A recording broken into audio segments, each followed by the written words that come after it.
When Brazil emerge from the Wembley tunnel to face England on Tuesday evening, most eyes will be on Neymar, Gabriel Jesus and the array of dazzling talent wrapped in canary yellow. Back in Brazil, the focus will be elsewhere. Adena Leonardo Bacchi, better known as Tite, pronounced Chichi, is revered in his homeland. The 56-year-old has restored the country's pride in its national side, and that counts for a lot in image-conscious Brazil. Tite is a great coach, one of the best in the world. He just doesn't have the status of Pep Guardiola and Jose Mourinho because he's not in Europe. But he's as good as these guys, says the former Brazil international Neto, a pundit for the broadcaster Bandeirantes. Tite took charge in June last year after Brazil went out of the Copa America and were floundering in 6th place in the South America qualifiers. He engineered a remarkable turnaround in March. Brazil became the first team to qualify for Russia. The Selecão's old swagger is back, but now it is underpinned by a sizable chunk of pragmatism. Brazil are still in the process of reinventing themselves after their 7-1 humiliation against Germany at the 2014 World Cup was followed by 2 years of torpor under Dunga. Tite once said a coach has to know his machine, how much it can take, the way it works, know which parts you can be harder on. Brazil are changing and, in Tite, have a man who has morphed from mechanic to magus. In the space of 18 months, Tite has restored the spirit that had evaporated under Dunga. Now he is working on bringing back some of the old magic. What fascinates me most is the Brazil of 1982. They played almost without thinking, he says. That side was so impressive. Falcao, Socrates, Cerezo and Zico. I look at that team and I think what a beautiful thing it is to play football. Fine words, but make no mistake, Tite is cut from the same cloth as his predecessors Dunga and Tite's mentor, Luiz Felipe Scolari. Today's Brazil are a far cry from the futebol art of the 80s.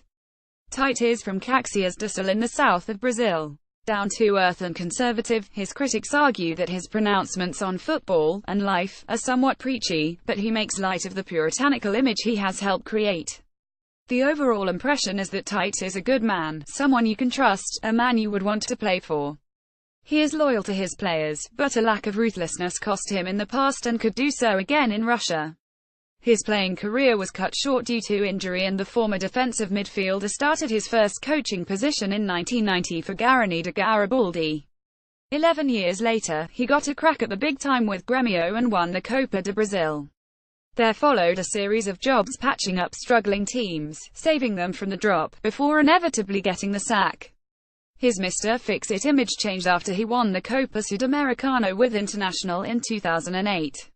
However, the real turning point came 2 years later when he joined Corinthians for a second time. Tite rebuilt the side from the back and they went on to win the league, conceding just 36 goals in 38 games. 7 months later they beat Boca Juniors in the Libertadores final, and in the same year saw off Chelsea in the FIFA Club World Cup. But in 2013, Corinthians stagnated and clocked up a staggering 13 goalless draws over the season. In November, the club told the coach he was out. The problem, according to Neto, was clear. One of his weaknesses is making difficult changes, like dropping players he trusts. He struggled with this after winning the Club World Cup. It needed his successor Mano Menezes to do a clear-out. Philippe Coutinho, left, Neymar and Gabriel Jesus give Brazil formidable options in attack. Photograph Pedro Vile Laghetti images while Menezes was spring cleaning. Tite went on a sabbatical. The coach had always been a student of the game, now he had time to pay a few calls. One of Brazil's top football analysts, Paulo Vinicius Coelho, better known as PVC, believes this period was crucial to Tite's development as a coach. Tite has studied the best training methods around the world for more than a decade and applied what he learned. But he didn't copy, he adapted. This happened especially after he left Corinthians and spent time with Carlo Ancelotti and Zinedine Zidane. Midway through his year out, Brazil suffered the ignominy of being thrashed by Germany at a World Cup they were hosting. Tite was favourite to take over from Scolari. Instead, Dunga got the call and was back in charge. By the end of the season, Tite had returned to Corinthians and picked up another league title in 2015. He finally got the Brazil job in June last year, and his record has been impressive: 12 wins, 2 draws, and 1 defeat, in a friendly against Argentina. The results have come though the changes have not been radical. Tite has made full use of the experience in his squad and exploited the pace and flair going forward. The Liverpool coach Michael Beale worked in Brazil and believes Tite's side have a balanced look. Neymar, Gabriel Jesus and Philippe Coutinho are a formidable attacking force. The team has strength and mobility in midfield, and the natural Brazilian style of fullbacks Dani Alves and Marcelo gives them attacking versatility in wide areas. The one big question for me is that because they've used a very settled group of players, the team could be short of ideas if things go wrong or they get hit by injuries or suspensions. Tite admits dropping players distresses him. It makes me uncomfortable. I want to be as fair as possible. There can be only 23 players. I'm going to do an injustice to someone. I know players think I deserve to be in. It's the human side of the job that bothers me most. Dealing with his emotions will be a challenge. With Argentina struggling in the qualifiers, there is a sense that Brazil had it relatively easy in reaching Russia. Bigger tests will come from the top European sides that move the ball quickly in midfield. That could prove difficult for Casemiro, Renato Augusto and Paulinho, solid players but not the fastest. Tite thrives on getting the best out of the talent available to him. The essence of a great coach is someone who can make the most of his team, he says. It's the coach who has to adapt his style to fit the side, not the other way round.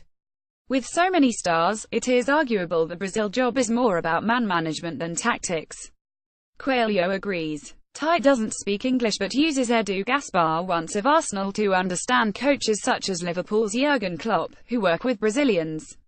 Tite talks to his players every day and sends videos and analysis on WhatsApp.